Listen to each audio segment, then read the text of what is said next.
dipersembahkan oleh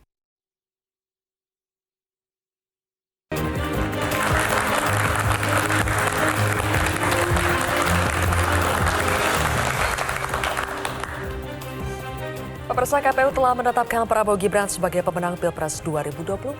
Babak berikutnya pun akan segera dimulai. Perbincangan soal koalisi oposisi mulai berhembus padahal proses gugatan hasil Pilpres ke MK tengah diajukan pasangan calon 01 dan 03. Apa yang seharusnya jadi prioritas partai politik saat ini? Inilah kontroversi selengkapnya Ojo ke Susu koalisi oposisi. Bersama saya, Zilvia Iskandar.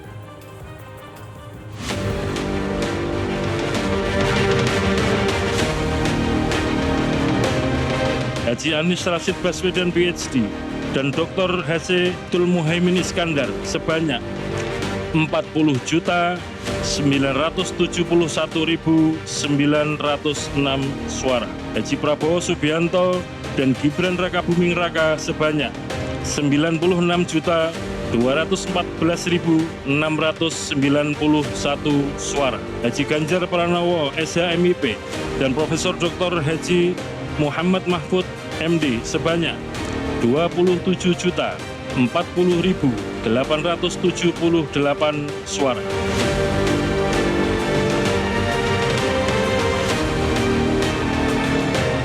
Kami mengajak seluruh rakyat Indonesia untuk bersama-sama menatap ke depan, bersatu dan bergandengan tangan untuk membawa Indonesia menuju kemakmuran dan keadilan. Partai Nasdem menyatakan menerima hasil pemilu tahun 2024, baik pemilihan anggota legislatifnya maupun pemilihan presiden dan wakil presiden dalam Pilpres. Partai Nasdem juga mengucapkan selamat kepada pasangan Prabowo Subianto dan Gibran Rakabuming Raka sebagai pemenang Pilpres tahun 2024.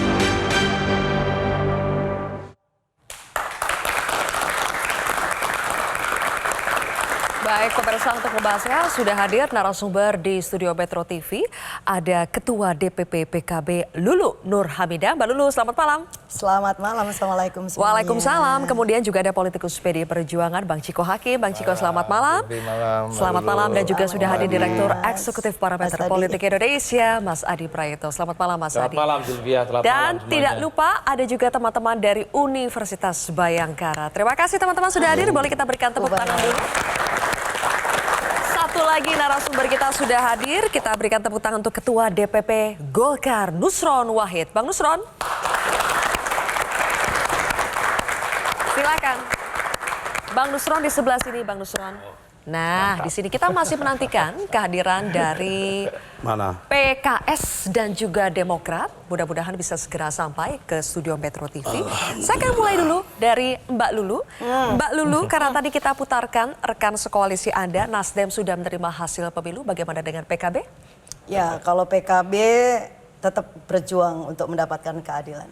Ya, jadi yang kita sedang lakukan adalah menggunakan semua hak kita yang dijamin oleh undang-undang untuk bisa membawa apa yang kita anggap itu sebagai sebuah pelanggaran atau kecurangan atau bahkan rasa ketidakadilan selama proses penyelenggaraan Pilpres ini, dan kita menuju ke Mahkamah Konstitusi. Jadi kita tunggu aja prosesnya seperti apa, dan saya kira soal menerima atau tidak itu hal yang sangat-sangat mudah untuk dilakukan. Oke, berarti setidaknya ukurannya menunggu keputusan MK nanti? Ya, saya kira itu. Oke, untuk bisa menolak ataupun menerima hasil pemilu ya. Oke, bagaimana dengan Bang Nusron tanggapannya ketika partai yang berada di luar koalisi pendukung Prabowo Gibran sudah menyatakan menerima hasil pemilu 2024 dan mengucapkan selamat kepada pasangan Prabowo Gibran?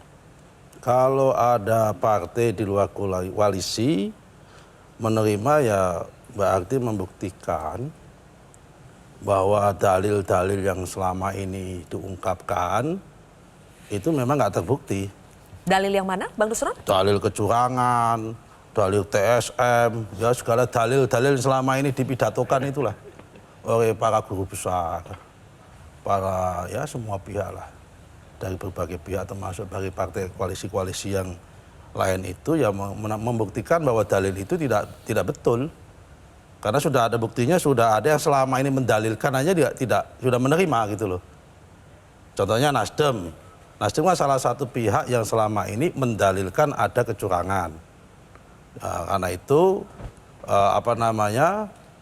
ketika diumumkan KPU langsung dalam waktu singkat menerima hasil yang sudah ditetapkan KPU. Meskipun tetap ada catatan-catatan bahwa ada kekurangan selama proses pemilu itu kan tidak ditampik, Bang Nusron. Ya kalau nggak ada catatan ya nggak ada pemilu, namanya juga catatan. Memang hasilnya pemilu kan catatan. Oke. Kalau soal catatan itu artinya ya memang itu menandakan bahwa dalil-dalil yang selama ini, tuduhan-tuduhan yang selama ini yang diwujudkan dalam dalil-dalil itu memang nggak terbukti. Nggak terbukti katanya Mbak Lulu. Ya kalau orang mau menerima itu berarti memang kesulitan mencari bukti. Apakah menerima berarti sama dengan bukti itu kalau artinya orang mencari kalau dalil selama ini soal dugaan kecurangan itu tidak ada. Seperti kata Bang Nusron. Karena saya bukan Nasdem ya, jadi kita tidak tahu reasoning yang Anda sepakat tidak kalau misalnya menerima itu berarti yang selama ini itu bisa dinihilkan begitu loh? Enggak juga. Saya kira beginilah, katakanlah misalnya ada sekian puluh juta orang yang sudah memilih dan menetapkan pilihan ya terhadap Amin, dan saya kira kita justru menjaga martabat mereka dengan upaya kita untuk kita mau menjejak luruskan lah proses-proses demokrasi kita, dan saya kira Mahkamah Konstitusi ya salah satu ruang yang memang diberikan oleh undang-undang bagi para pencari keadilan, dan itu yang kita sedang tempuh. Dan ini menurut saya kalau tidak kita lakukan maka yang kita khawatirkan sebenarnya bisa jadi presiden demokrasi kita ke depan lah. Dan ini juga akan menjadi legacy bahwa kalau misalnya ada pihak yang merasa ada kecurangan, katakanlah seperti itu, atau kemudian merasa diperlakukan secara tidak adil dalam proses kontestasi ini, maka dia perlu punya saluran dan mereka bisa menggunakan itu, dan itu kan bukan di luar jalur konstitusi. Makanya dari pasangan 01 maupun 03 tetap maju saja kan gugatan kan? Oke. Kalau Bang Ciko bagaimana? Bisa pasti sudah menolak lah ya hasil pemilu. Toh buktinya paslon 03 gugat ke MK. Tapi apakah itu memang harus diperjuangkan sampai titik terakhir, mau angkanya jauh sekalipun tapi proses ini harus diperjuangkan? Tentu kan, ini mengutip apa yang disampaikan oleh Prof. Mahfud ya kemarin, bahwa beliau mengatakan bahwa this is beyond election. Ini melebihi, melampaui daripada pemilu yang sekarang ya kan. Jadi bukan masalah terkait dengan menang kalah saja, bukan terkait dengan angka-angka. Karena kalau kita lihat pemilu ini dalam semasa musim kampanye sampai sekarang, dari sejak awal, dari mulai survei-survei, kalau kita bicara soal angka semuanya terjadi anomali. Ya, bagaimana Gerindra tiba-tiba sekarang berada di urutan ketiga misalnya, ya kan. Bagaimana soal hasil survei yang 52% menjadi 58,5% misalnya sekarang. Bagaimana dengan approval rating Presiden Jokowi yang 80%, ya kan. Prabowo yang mempunyai modal suara hampir 50% dari pemilu yang lalu, tapi hanya mencapai suara sekian. Itu kan sebenarnya juga anomali, ya kan. Ada juga anomali angka di mana ada 60% sesuai dengan apa yang disurveikan oleh Bang Kompas setuju dengan hak angket, sementara pemenangnya 50 sekian persen gitu. Nah, ini yang menjadi pertanyaan-pertanyaan di luar hal-hal lain yang kita lihat selama pemilu ini berlangsung ya. Satu hal juga ada kesamaan dengan Mbak Lulu tadi, bahwa kami juga ingin memperjuangkan siapa orang-orang yang telah memilih kami. Rakyat tahu siapa yang mereka pilih, dan rakyat meyakini, dan konstituen kami juga meyakini bahwa Pak Ganjar tidak hanya mendapatkan suara sekian persen yang dihasilkan dari penetapan KPU. Begitu juga proses-proses bagaimana angka-angka itu bisa mencapai ke situ. Ya kan, apakah ada politisasi bansos? Apakah politisasi bansos ini mengubah cara pilih tendensi memilih salah satu paslon dan lain-lain. Nah, ini juga harus diluruskan karena kita hidup sebagai insan demokrasi yang percaya pada demokrasi dan meyakini demokrasi ini juga harus bertingkah laku, berperilaku demokratis. Baik, berarti bagi PDI Perjuangan perjalanan masih cukup panjang ya? Masih ada perjalanan ya, masih. Dan perjalanan ini sebenarnya bukan berakhir di pemilu ini, sampai akhir zaman tentunya, memperjuangkan demokrasi kan. Iya, perjalanan masih panjang. Mas Adi, benarkah sepakat tidak kalau memang seharusnya partai politik saat ini ojo ke susu untuk buru-buru menentukan akan berada di koalisi atau akan berada di oposisi? Ya, saya kira dua hal. Pertama, partai politik yang kalah 1 dan 3 ini sebenarnya ingin tunjukkan kepada publik bahwa sepanjang proses pemilu di 2024 ini sesuai yang mereka yakini. Ada dugaan-dugaan kecurangan, TSM dan seterusnya. Sekalipun mungkin akan ada kesulitan-kesulitan yang akan dibuktikan di Mahkamah Konstitusi ya. Tapi satu hal yang ingin disampaikan itu bahwa pemilu di 2024 ini tidak baik-baik saja, mulai dari proses sampai akhirnya. Kan ini yang sebenarnya disebutkan oleh kawan-kawan misalnya PKB ataupun PDIP, ini beyond election. Ini ada sesuatu yang sifatnya substantif. Bagaimana mungkin ada sosok orang yang menurut MK itu melanggar etik tapi ditetapkan sebagai kontestan. Itu kan materi yang mereka akan ujikan nanti.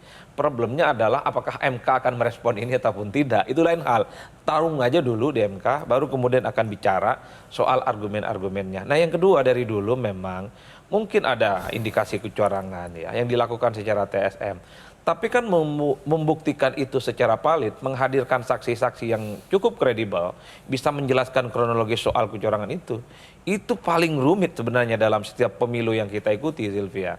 Mungkin ada orang yang tahu persis bagaimana terjadinya kecurangan, tapi diminta jadi saksi itu nggak mau.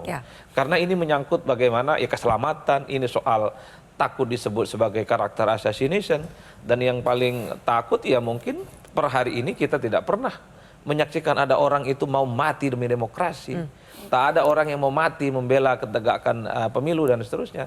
Tapi banyak orang yang mau mati demi membela agama. Itu banyak itu di negara ini. Terutama isu-isu yang berkaitan dengan politik identitas. Jadi oleh karena itu bagi saya tentu kita tunggu betul 1 dan 3 ini nanti menghadirkan saksi-saksi yang tentu saja bisa dipertanggungjawabkan. Karena kubu nomor 2 juga akan menyiapkan bantahan-bantahan dengan segala instrumen yang mereka miliki. Jadi Mas Adi, menurut Anda tunggu dulu bagaimana pembuktian di MK baru nanti berbicara soal koalisi oposisi. Ya saya kira begitu karena tapi masih sudah ada Bang Nusron instrumen dari Golkar yang mengatakan ketua umumnya minta jatah menteri 5 lagi. Nanti kita akan bahas lebih jauh pemirsa. Usai jeda.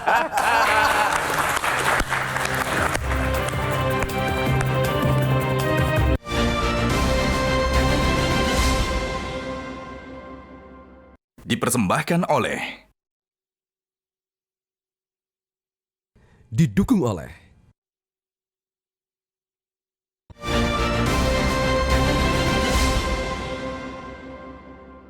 dipersembahkan oleh, didukung oleh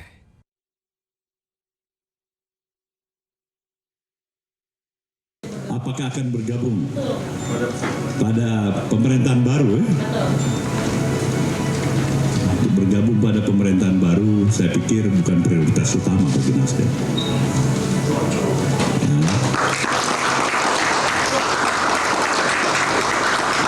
Kemungkinan tetap bergabung maupun tidak bergabung itu sama posisinya hari ini. Jadi ini saya ingin bertegas, tidak merupakan prioritas untuk segera bergabung.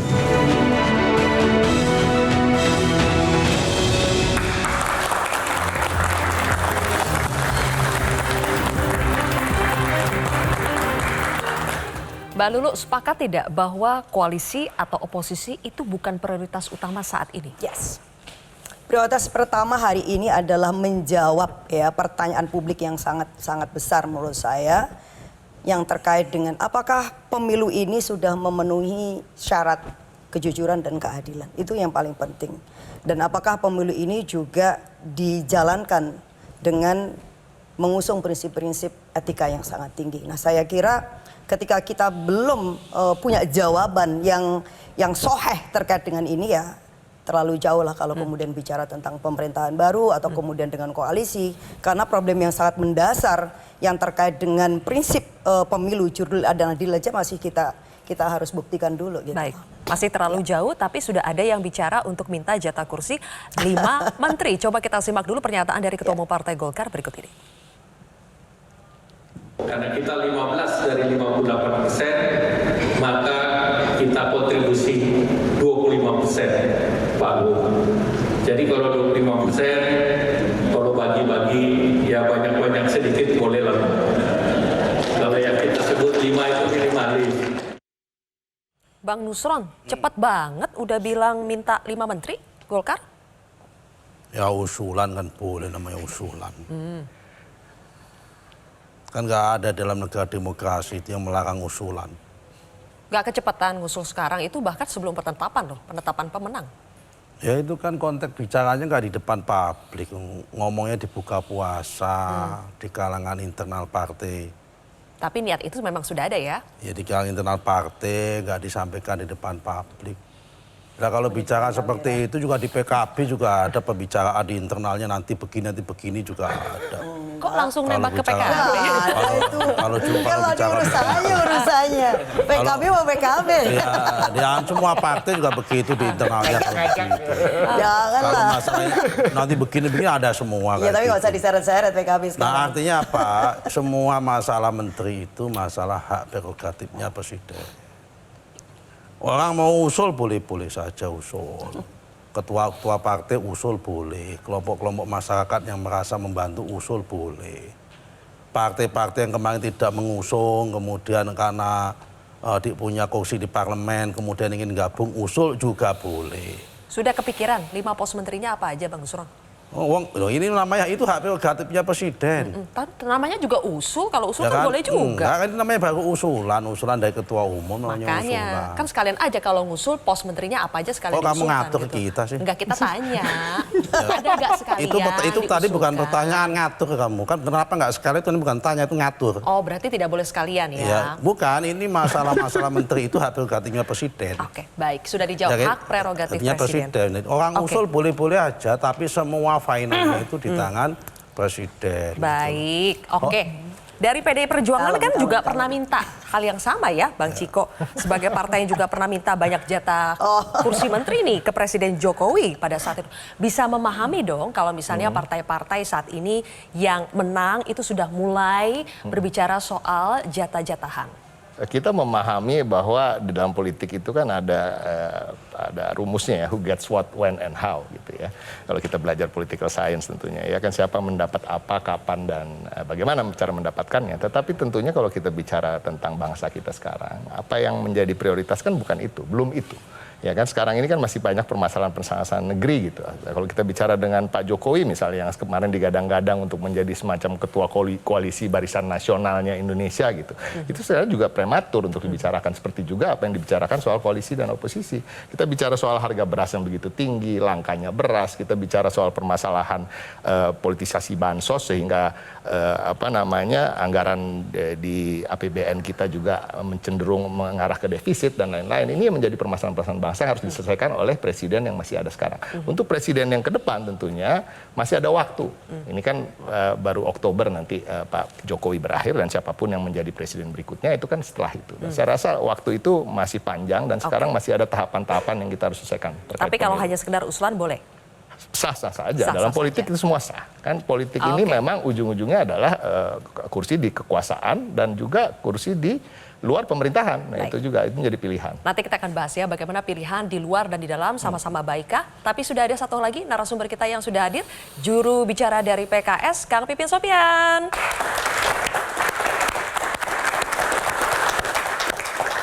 Baik, silakan Kang Pipin, terima kasih sudah hadir. Kang Pipin, kita langsung bahas ya, karena topik pada malam hari ini ojo ke susu, soal koalisi oposisi. PKS sepakat ya bahwa itu bukan prioritas utama untuk bicara soal koalisi oposisi saat ini. Betul, saat ini kita fokus saja pasca pengumuman KPU hasil pemilu, maka kami akan berusaha sekuat tenaga untuk mendukung bagaimana gugatan ke Mahkamah Konstitusi. Jadi bagi kami saat ini kami harus menyampaikan, menghormati bahwa itu sudah diumumkan, tetapi kami belum bisa menerima sepenuhnya hasil dari pengumuman hasil KPU itu sampai gugatan di Mahkamah Konstitusi. Kita masih mendengarkan aspirasi dari rakyat Indonesia yang menghendaki dan sedang mencari keadilan. Bahwa ketika proses pemilu itu bergulir, banyak pelanggaran, banyak kecurangan yang dilakukan, banyak hal yang menjadi tanda tanya besar, catatan-catatan. Saya harus sampaikan kecacatan yang pertama adalah bagaimana sejak awal proses seleksi, proses pendaftaran di KPU, ada kejanggalan di situ, di mana KPU mempercepat proses atau menerima calon wakil presiden yang waktu itu tidak ada dalam peraturan KPU-nya. Bagaimana mungkin di peraturan KPU dikatakan bahwa syarat menjadi calon wakil presiden seharusnya 40 tahun, tetapi ada calon wakil presiden yang di bawah 40 tahun kemudian diterima. Lagi-lagi ini akan dipersoalkan ya? Itu yang pertama. Yang kedua adalah bagaimana bombastisnya bansos, program pemerintah digelontorkan menjelang pemilu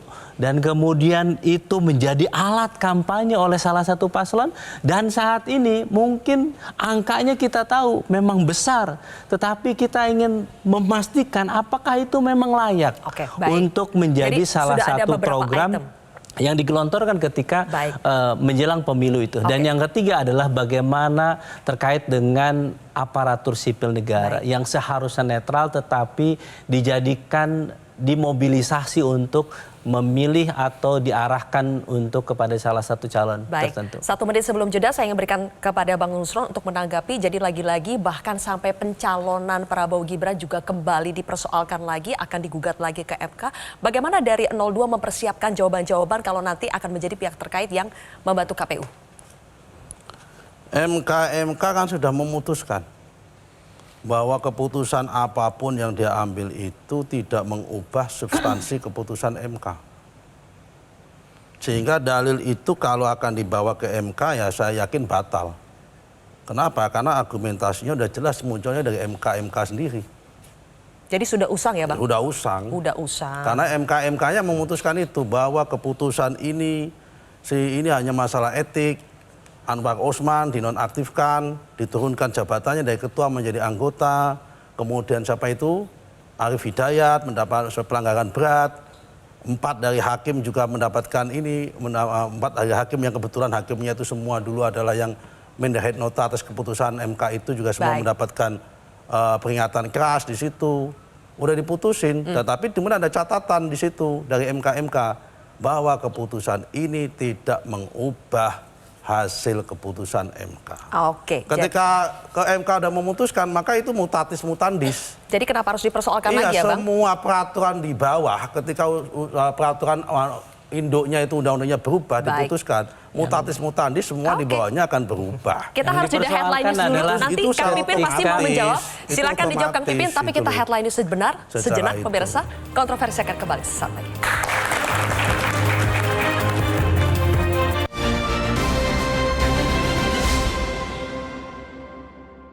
Dipersembahkan oleh, didukung oleh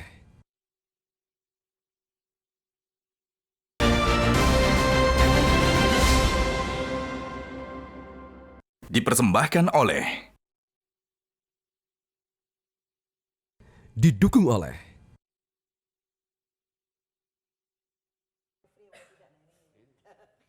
dari 02 sendiri, apakah ada nanti ajakan ke 0103 untuk bersama-sama? Ya semuanya dirangkul, semuanya kan punya visi untuk memajukan bangsa. Yaitu kalau mau dirangkul. Kalau menurut kami kompetisi persaingan untuk tahun 2024 idealnya sudah selesai. Dan kami juga yakin akan muncul sikap-sikap kenegarawanan yang akan ditampilkan oleh banyak tokoh bangsa. Dan malam ini kita melihat sikap kenegarawanan sudah dimulai oleh Pak Surya Paloh.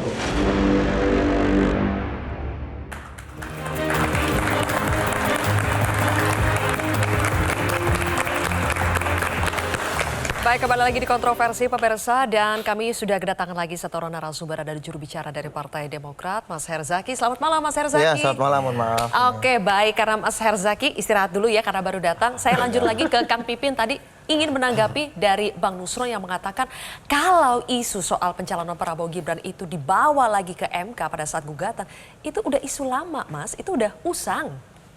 Tapi sebetulnya kalau kita melihat presiden di berbagai pilkada, memang ada fenomena di beberapa daerah, di NTT misalnya. Ada satu pasangan calon bupati dan calon wakil bupati dimenangkan ketika prosesnya di KPUD, kemudian ketika digugat di MK karena ada persyaratannya yang tidak memenuhi syarat, ya, waktu itu karena kegandaan identitasnya, kewarganegaraannya, sehingga MK juga bisa membatalkan, bisa menganulir keputusan dari KPUD itu. Jadi kami melihat ada presiden itu di pilkada, dan pilkada juga bisa menjadi salah satu rujukan MK untuk memutuskan itu. Jadi bagi kami saat ini adalah bahwa keadilan itu harus tegak setegak-tegaknya. Siapapun yang melanggar, tidak memenuhi syarat, tidak geradek geruduk. Saya membayangkan waktu itu kalau misalnya yang menjadi cawapresnya misalnya saya, bukan orang siapa-siapa,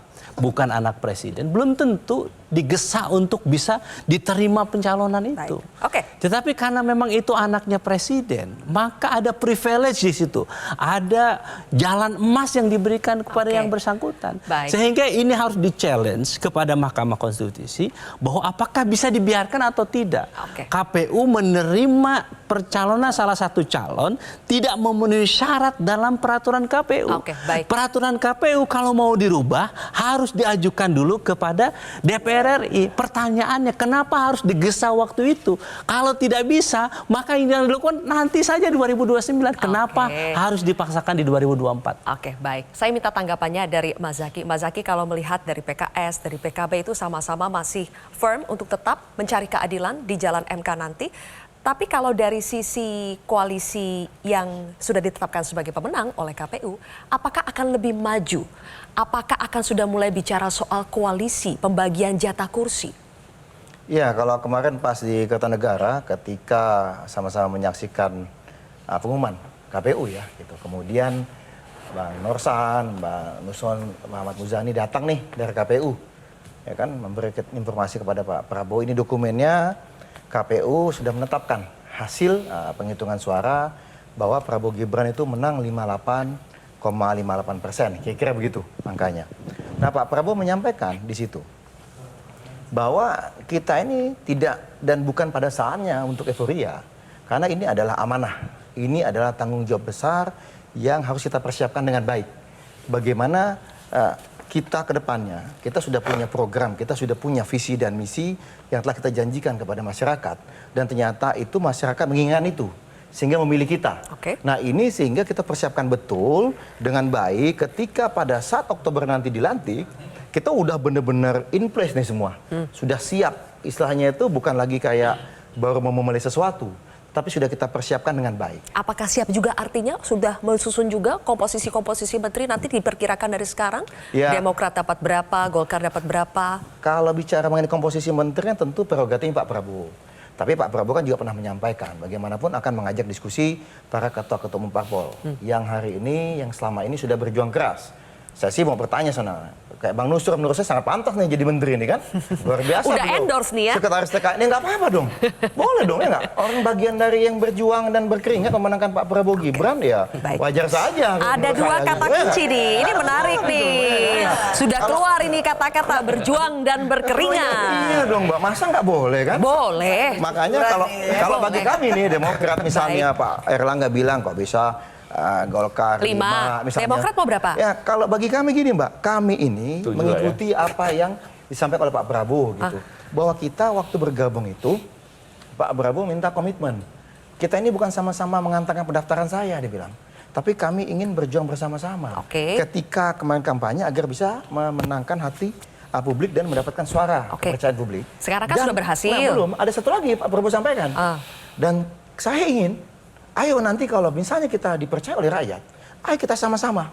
Bagaimana di pemerintahan selama 5 tahun kita berjuang memastikan program-program yang sudah kita janjikan kepada rakyat dan bisa untuk kita bisa realisasikan. memastikan itu Demokrat butuh berapa kursi menteri? Kalau menurut kami bukan jumlah ya, gitu. Tetapi bagaimana komitmen kita, kebersamaan yang selama ini sudah dibahas, didiskusikan dengan Pak Prabowo, ya kan? dengan Mas AHY. Kalau dan bukan juga jumlah ketum-ketum nanti parpol kalau lain. nggak dapat kan susah juga, Mas. Enggak lah, itu kan perbincangan antara Pak Prabowo, Oke. Mas AHY dan Tuhan yang tahu kan begitu. Oke, berarti tidak mau Kira-kira. sebut dulu ya berapa kursi menteri ya? Kami bukan masalah tidak mau sebut atau sebut, tapi kami menghormati Pak Prabowo. Satu, sebagai presiden terpilih. Yang kedua, kami menghormati kesepakatan yang dibuat oleh Pak Prabowo dan Mas Baik. AHY. Kan begitu. Oke, Ah, Mas Adi, kita yuk, ikut aja. karena sudah mulai masuk kata kunci ada yang berjuang dan berkeringat. Apakah ini memang sudah saatnya partai-partai yang berada dalam koalisi pemenang itu akan saling menimbang siapa yang paling bekerja keras untuk memenangkan Prabowo, dan itu adalah konversinya minta kursi menteri? Ya, saya kira memang bagi paslon 2 dan para pendukungnya Pilpres sudah game over, selesai ya. Maka salah satu cara yang saya kira bisa dilihat ke depan bagaimana cara mencari posisi masing-masing. Dan bagi saya kalau Golkar minta 5 itu wajib hukumnya. Demokrat minta 4 wajib hukumnya. Agak aneh kalau nggak minta. Ini partai pengusung berkeringat dan berjuang. Bahkan saya berharap sebenarnya Golkar itu minta 10. Wow. Demokrat itu minta 7. Yang aneh kalau PKB atau PDI. Nah, yang aneh itu kalau partai 1 dan 3 minta juga. Ini repot. Karena memang secara prinsip dalam berpolitik itu bertanding untuk menang. Untuk memperoleh kekuasaan yang banyak. Itu wajar. Kenapa saya nyebut misalnya Golkar 10, kemudian Demokrat ini 7, kemudian PAN juga 7, sisanya diambil sama Gerindra. Yang lain nggak usah ngapain. Masa yang minta dapat kekuasaan? Apa gunanya pemilu? Tapi kalau yang kalah saling juga minta dapat. banyak itu bakal timbul gesekan nggak, Mas Adi? Ya nggak ada cerita. Ini kan yang dipikirkan bagaimana merangkul pihak yang kalah. Ini kan repotnya. Makanya Golkar itu mintanya 5. Bagi saya kurang, Bang. Harus ditambah itu, Bang. 7 lah minimal. Demokrat itu kalau bisa minta 5. Justifikasinya apa, Mas Adi? Ya untuk bisa sederhana. Ya, 4 partai inilah yang saya kira paling awal memperjuangkan Prabowo dan Gibran. Mereka lah yang berada di garda terdepan ya, memperjuangkan, mempromosikan, termasuk melawan rongrongan politik dari 1 dan 3. Jadi memang harus ditimbang-timbang ya. Jadi Sudah dalam pernah politik melakukan itu, apa? dalam politik kalau menang dia wajar ingin mengkapitalisasi semua resource yang dia punya. Agak aneh kalau tawaduk seperti Bang Zaki. Itu hak prerogatif. Nggak bisa, harus dipaksa. Demokrat wajib hukumnya dapat 4. Bolehlah. Itu Mas AHY yang ngomong itu, bukan saya. Itu biarkan Mas AHY Jadi dan Pak itu Prabowo. logika kita ya. Nah kita aja yang rakyat biasa berpikir bagaimana dia mengakumulasi kekuasaan. Kalau partai pengusungnya ikut terlibat, ikut berkeringat, ikut berdarah-darah memenangkan, kemudian pasrah apa kata presiden, bagi saya itu nggak fair. Oke. Karena Pak Prabowo dan Gibran nggak mungkin juga menang kalau tanpa didukung oleh Demokrat, tanpa didukung oleh Golkar, tanpa didukung oleh PAN. Jadi ini kolektif kolegial, minta sebanyak-banyaknya dan jangan pernah berpikir memberikan kepada mereka yang kalah. Itu aja dulu. Tapi apakah itu berarti koalisi itu memang ya sama dengan memang akan selalu terkait dengan power sharing? Ya pemilu itu kan power sharing. Nggak ada pemilu itu ingin masuk surga. Itu salah alamat. Jadi kalau ada partai politik kontestan di Pilpres niatnya lillahi Bang ta'ala Nusron kalau mau dan ngangkat semacamnya saja, itu agak Bang. repot. Jadi memang ikut pemilu itu menang Pilpres, menterinya dapat banyak. Udah itu rumus dasarnya. Nggak ada yang lain. Kalau per hari ini ada partai politik calon presiden berpolitiknya ihdinas siratal mustaqim, ingin mendapatkan surga, udahlah. Ini udah nggak benar. Bukan begitu cara berpolitik. Oke, Mbak Lulu, komentarnya dong. Ini sebetulnya Mas Adi ini sedang men-trigger ya, mereka berdua. Enggak, kita asik aja ya, karena memang rumahnya udah jelas berbeda lah. Jadi ya monggo-monggo aja apa yang kemudian mau disuarakan, mau yang Tapi diminta. praktik seperti itu udah biasa ya, Mbak Lulu ya? Kalau misalnya memang saya sih menang, nggak tahu aja, berkeringat, tapi mungkin wajar-wajar beberapa- saja kalau usul minta ini, I don't minta know. itu. Ya saya kira kita bicara normal aja ya, mungkin faktanya seperti itu. Tapi saya tidak tahu, cuman ya apa sih yang terjadi kalau misalkan beberapa bulan yang lalu tidak ada buku Pak SBY yang keluar itu. Nah ini kan juga sangat menarik. Nah kita kembalilah kepada garis perjuangan kami bahwa kita mesti ambil pilihan yang benar dulu. Demokrasi ini apapun harus dijalankan dengan cara yang benar.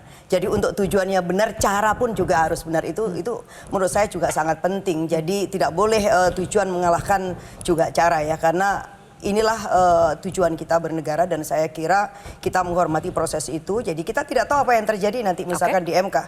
Kalau misalkan nuraninya MK itu masih hidup nih misalnya, dan kemudian benar-benar mendengarkan suara batinnya sendiri dan menangkap suara sunyi silent majority di mana 62% rakyat Indonesia bahkan memberikan dukungan ke hak angket misalnya, itu kan karena sebenarnya ada institusi demokrasi yang sisi lain mereka juga nggak percaya.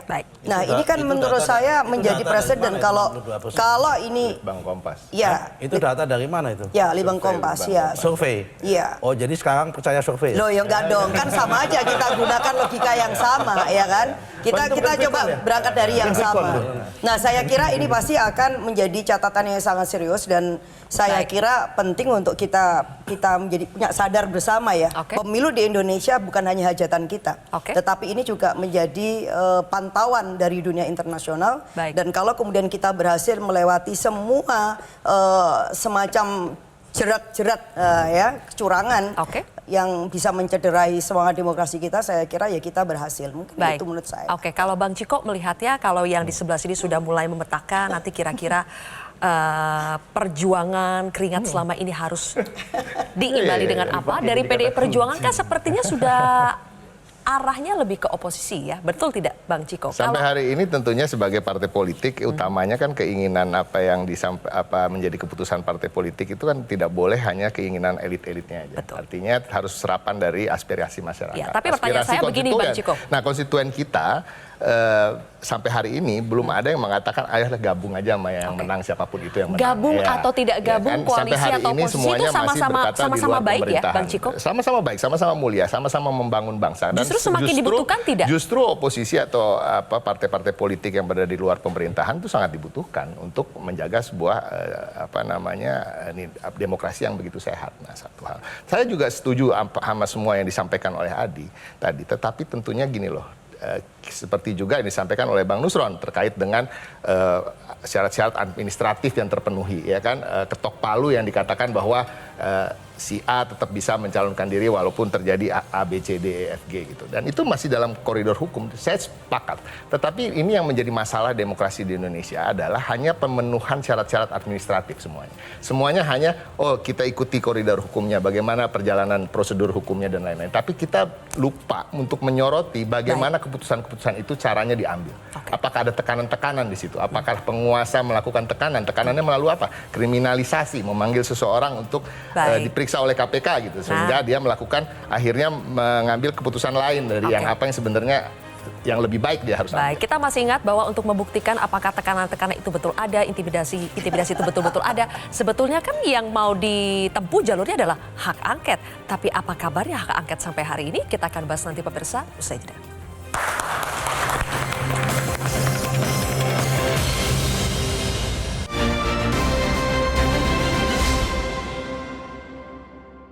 Dipersembahkan oleh didukung oleh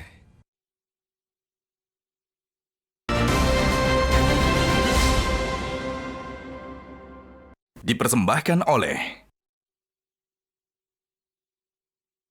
didukung oleh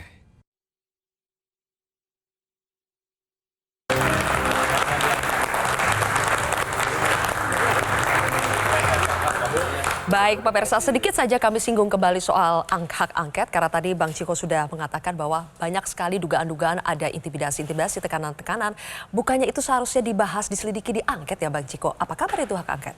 Salah satunya memang dari ruang-ruang demokrasi kita setelah pemilu ini salah satunya adalah hak angket sebagai hak yang konstitusional bagi anggota DPR dan fraksi-fraksi di DPR.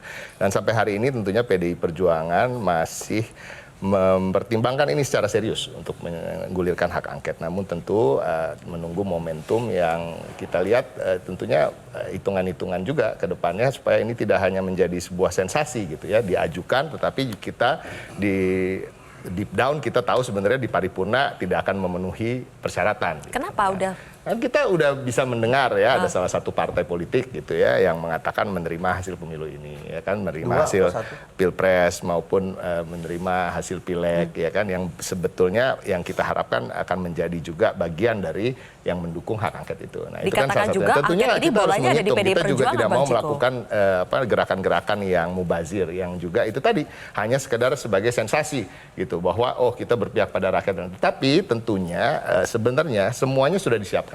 Dokumen-dokumen segala macam hal sudah disiapkan. Kalau bagi PDI Perjuangan memang satu yang masih kita tunggu adalah perintah dari Ketua Umum. Dan saya rasa agak aneh kalau kita meragukan keberanian seorang Ibu Megawati Soekarno Baik, Putri. berarti Mbak Lulu benar ya sebetulnya soal hak angket ini bukannya layu sebelum berkembang, tapi hanya tinggal menunggu dari PDI Perjuangan?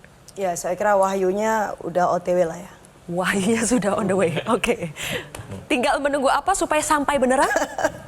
Ya, saya kira setiap partai politik pasti punya cara dan punya metode untuk membuat keputusan, dan kita menghargai juga lah Ibu Mega. Beliau sangat-sangat wise dan sangat matang dengan sebuah situasi yang sangat rumit dan kompleks, dan kita punya kesabaran untuk bisa menunggu. Karena apa ya? Karena kita punya tujuan baik. Jadi sekali lagi, karena hak angket itu bukan semacam kontestasi kegenitan dan mencari sensasi panggung yang murah, dan ini benar-benar untuk menyelamatkan demokrasi. Saya kira apa sih susahnya untuk kemudian menyediakan ruang sejenak agar kemudian sama-sama kita maju bareng dan angket ini bisa kita lakukan. Kalau menurut Golkar, Bang Nusron, apakah angket ini sebaiknya terus ditimbang kemudian direalisasikan atau mendingan tidak usah? Hak angket itu kan memang diatur dalam undang-undang. Dalam undang-undang MD3 diatur. Dalam tata tertib DPR diatur. Semuanya ada aturan mainnya. Nah, persoalannya topik angketnya apa? Kalau hak angketnya itu sih oke-oke aja, hak angketnya. Sekarang topik yang mau diangket ini apa? Kalau topik yang diangket itu masalah pemilu, di dalam pemilu itu sudah ada undang-undang tersendiri, ada mekanismenya. Kalau ada masalah pelanggaran, itu ranahnya di Bawaslu menurut undang-undang. Karena kita ini hidup bernegara itu kan acuannya adalah undang-undang dan peraturan perundang-undangan. Bukan pendapat kita dan bukan mau kita. Kalau aturannya masalah kecewa terhadap hasil pemilu, ada sengketa hasil pemilu. Ranahnya ada di MK. Jadi kalau mau melakukan angket tentang pemilu, ya nanti diangket juga. Kenapa PDIP dapat 106 kursi, kenapa PKB dapat 67 kursi, semua. Prosesnya bagaimana juga dapatnya itu. Ya kan? Jadi nanti malah panjang ceritanya kalau sampai pada level itu. Hak angketnya diatur dalam undang-undang konstitusional angket itu. Tapi topik yang diangket apa? Kalau topik yang diangket masalah pemilu, itu justru undang-undang kontraproduktif dengan undang-undang. Karena udah ada ranahnya masing-masing. Tapi kalau jadi disampaikan oleh Mas Ciko misal, adanya masalah pemanggilan, ada masalah abuse of power dan sebagainya untuk menggiring orang dan sebagainya kayak gitu. Pak, kalau semua tindak kejahatan itu kan berkali-kali kita katakan. Ada asas hukum yang mengatakan in criminalibus, beden luce clariores. Bahwa yang namanya tindak kejahatan itu, bukti itu harus jelas. Bukti itu harus terang. Bahkan kalau bisa lebih terang daripada cahaya. Itu kalau masalah kriminal. Karena dikatakan masalah tindak pidana politik, tindak pidana ini kan kriminal yang dikatakan tadi itu. Bukan masalah pembuktiannya itu kan luar biasa. Sekarang katakan ada masif mengganggu berapa misal 16.000 TPS. 16.000 TPS itu adalah sekitar 2% dari 823.000. Ya sudah, buktikan. Kalau memang bisa buktikan misal 16.000. Kalau bisa membuktikan ada pelanggaran di 16.000 TPS, ya sudah, ambil aja. Kita berikan tepuk tangan dulu. Kang Pipin, silakan menanggapi.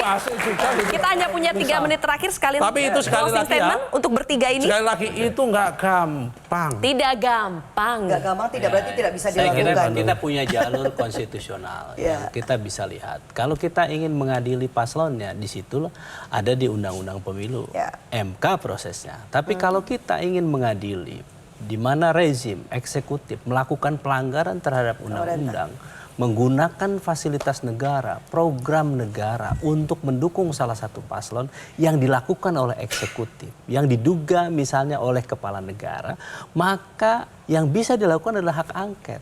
Jadi disinilah kita harus memilah mana memang jalurnya MK untuk mengadili paslon sengketa pemilu, mana jalurnya pelanggaran yang dilakukan oleh eksekutif terhadap undang-undang, maka jalurnya adalah hak angket ini. Jadi bagi kami hak angket ini nyawanya lebih panjang dibandingkan pemilu, di mana ada waktunya. Baik. Tetapi hak angket ini bisa sampai kapanpun bisa digunakan oleh DPR RI selama tadi saya kira nanti paralel bisa dilakukan. Oke. Saling menguatkan satu dengan yang lainnya. Dan yang penting adalah bagi kita saat ini rakyat menghendaki itu. 60% rakyat Indonesia menghendaki hak angket itu digunakan oleh DPR RI untuk mengungkap fakta kecurangan, pelanggaran yang dilakukan oleh kita berikan tepuk tangan untuk Kang Pipin. Bang Zaky, melihat perjuangan dari teman-teman untuk tetap mudah-mudahan katanya ingin tetap menggulirkan hak angket, bagaimana dari Demokrat merespons ini? Apakah cukup fokus saja di MK? Ya, kalau dari kami itu kan hak ya, silakan saja kami menghormati apa yang dilakukan oleh teman-teman yang ingin terus berupaya menggunakan hak angket. Silakan, kan ada prosedur dan mekanismenya, lakukan saja jika memang ingin melakukan. Nggak bisalah kita menghalang-halangi, kan hak masing-masing. Tapi yang jelas kalau dari kami Demokrat melihat tidak ada urgensinya dalam konteks melakukan hak angket ini. Bagi kami ya namanya setiap pemilu selalu kita ada evaluasi. Kita ada Komisi 2, ada Bawaslu nanti, ada KPU, silakan kita diskusi nanti di sana. Bagaimana ada perbaikan-perbaikan, buka aja sidangnya, terbuka kan di situ. Dan nanti kan akan ada, nanti Mendagri bisa dipanggil karena bagian dari stakeholder, silakan. Tapi hari ini kami melihat bahwa bagaimanapun ini 58,58% bukan angka yang kecil dan rakyat sudah berbicara, ayo kalau kami fokus saja bagaimana dalam proses transisi ini bisa berjalan dengan baik. Tetapi kami menghormati dan menghargai teman-teman yang ingin terus jalan dengan hak angket dan juga ke MK, karena inilah demokrasi kita, ada jalannya, silakan. Tapi tolong kalau udah selesai, tapi kalau udah ternyata nggak ada, ya udah kan begitu. Cukuplah kita fokus bergandengan tangan bersama ke depan. Oke, Mas Adi, sudah saatnya kita fokus bergandengan tangan ke depan atau ya udah berjuang aja dengan caranya masing-masing? Ya kalau mau jujur sebenarnya angket ini perlu untuk membuka borok-borok dugaan dan indikasi kecurangan ya. Tapi kan kita tahu dalam pemilu itu kan nggak mungkin kecurangan hanya dilakukan oleh satu calon, oleh satu partai. Oleh karena itu kalau hak angket ini muncul, udah saling buka-bukaan aja. Ini ibarat apa namanya bus metro mini, dilarang saling mendahului.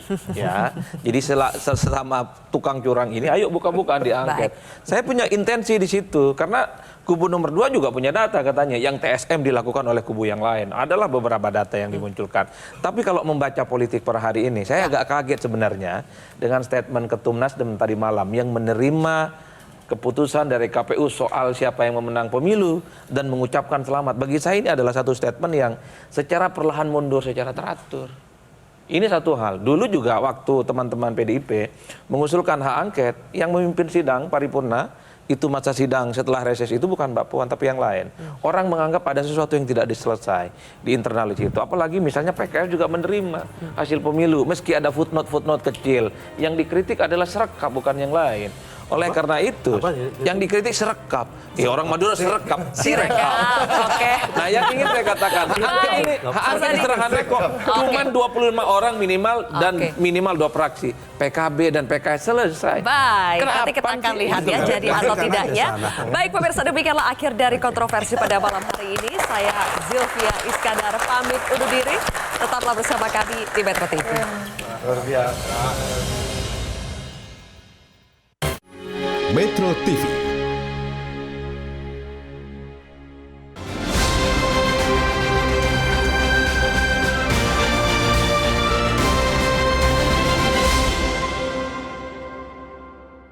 Dipersembahkan oleh Jelajahi cara baru mendapatkan informasi. Download Metro TV Extend sekarang.